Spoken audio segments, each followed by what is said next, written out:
గరుడ తన వేగంతో ప్రయాణించే జీవి ఇంకెవరైనా ఉన్నారా? అది విన్న శ్రీకృష్ణుడు ఏమీ చెప్పకుండా చిరునవ్వు నవ్వుతూ అక్కడ్నుంచి వెళ్ళిపోతాడు. ఇది చూసిన సుదర్శన చక్రం గర్వంతో ప్రశ్నిస్తుంది, ఈ సృష్టిలో నా శక్తికి మించిన ఆయుధం ఇంకేదైనా ఉందా? దానికి శ్రీకృష్ణుడు అదే మౌనం, అదే చిరునవ్వు, అక్కడ్నుంచి వెళ్ళిపోతాడు.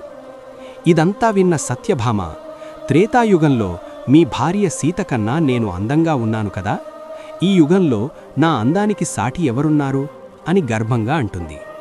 అప్పుడు శ్రీకృష్ణుడు మనసులో అనుకుంటాడు, వీళ్ల అహంకారానికి తగిన గుణపాఠం చెప్పాలని. గరుడుణ్ణి పిలిచి, హిమాలయ గుహల్లో ఒక మహావానరం తపస్సు చేస్తూ ఉంటుంది, అక్కడికి వెళ్ళి నీకోసం ద్వారకలో సీతారాములు ఎదురుచూస్తున్నారు అని చెప్పిరా అని పంపిస్తాడు. తర్వాత సుదర్శన చక్రాన్ని పిలిచి, ద్వారం వద్ద కాపలాగా ఉండు, ఎంత గొప్పవారు వచ్చినా లోపలికి అడుగు పెట్టనివ్వకు అని చెప్తాడు. సత్యభామతో, నీవు వెళ్ళి మహారాణిలా తయారవ్వు అని చెప్తాడు. గరుడ హిమాలయాలకు వెళ్ళి హనుమంతుడితో శ్రీకృష్ణుడు చెప్పిన మాటలను చాలా గర్వంగా చెప్పడం మొదలుపెడతాడు. ఆ మాటలు పూర్తవ్వకముందే హనుమంతుడు గరుడ కంటే 1000 రెట్లు వేగంగా దూసుకెళ్తాడు. అది చూసి గరుడ ఆశ్చర్యపోతాడు. హనుమంతుడు ద్వారక చేరుకుని రాముడిలా ఉన్న శ్రీకృష్ణుడి ఎదుట వాలిపోతాడు.